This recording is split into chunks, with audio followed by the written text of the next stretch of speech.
was a cold January evening, and I was sitting across the large desk that separated my advisor's workspace from the rest of his office, and I was sitting in my chair. And I blurted out to him, "I'm not enjoying doing research." There was a moment of silence, and then he looked at me, and then he told me kindly but rather bluntly, "Maybe you're not cut out for this kind of work."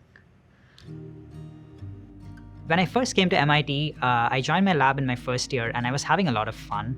I was working on this project with another intern and a senior graduate student in my lab who was also a fantastic mentor.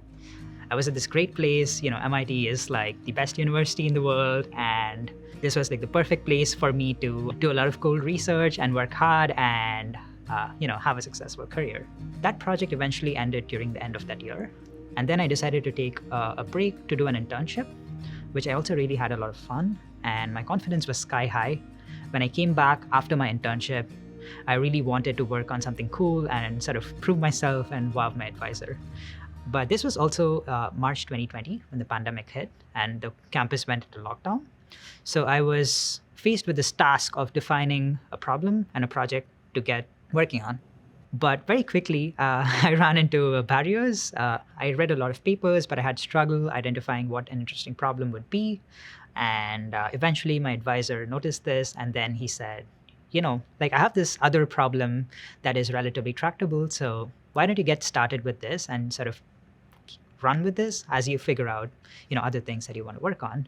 And I was like, yeah, that makes sense. While at the back of my mind, I still kind of was thinking that, I was not able to identify an interesting problem to work on after so much effort. Like, am I even competent? Am I fit to do research if I'm not able to do this very simple task? But I just put that aside and I sort of ran away with the project that my advisor had defined for me. But even there, I sort of ran into difficulties, technical difficulties. And as my progress slowed down, I started getting very anxious and very stressed. And I started to procrastinate. I started to run away from the stress by sometimes just watching YouTube videos, sometimes for hours on end. Also, in the same time, started channeling my energy in other directions. I work with the MIT Communication Lab and the Teaching Learning Lab. I also started taking up hobbies like biking and cooking and baking.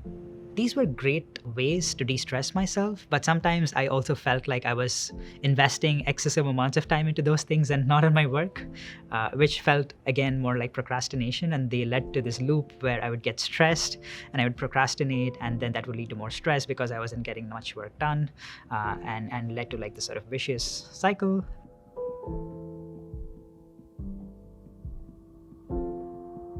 And over time, I started building this mental model that, I was not only just incompetent, but I was also lazy and I couldn't actually get things done.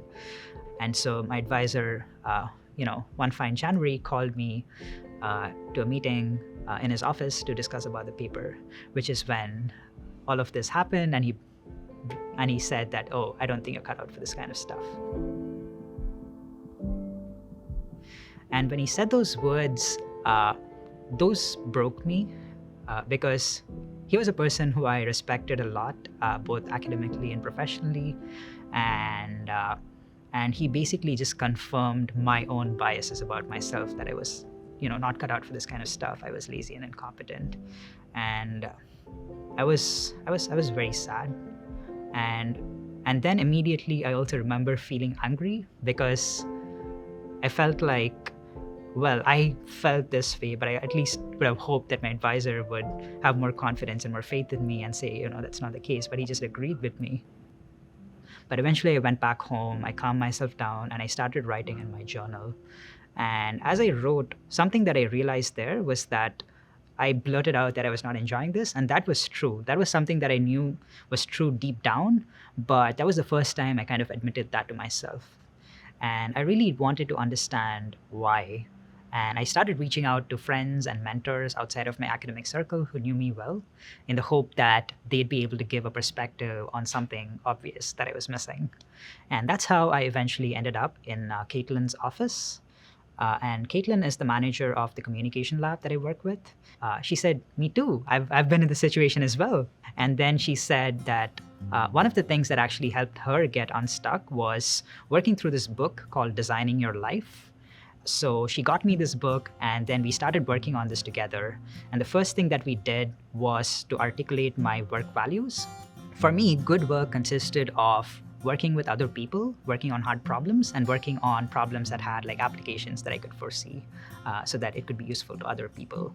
And while these aspects were true for the first project that I worked on, they were not true for the other projects that I worked on, which is why I was having a really hard time struggling. So this helped me reframe things in my head. And the reframe was that I was actually not lazy, or I was not incompetent, and I am actually cut out for this kind of work. It's just that I wasn't working on the right kind of problems that excited me in the right kind of environments. And now the current project that I'm working on, I'm actually working with experimental collaborators, and I'm also like working on problems that are a little bit more applied, that have like disease relevance, which kind of makes me see like, oh, this can be applied somewhere down the line at some point.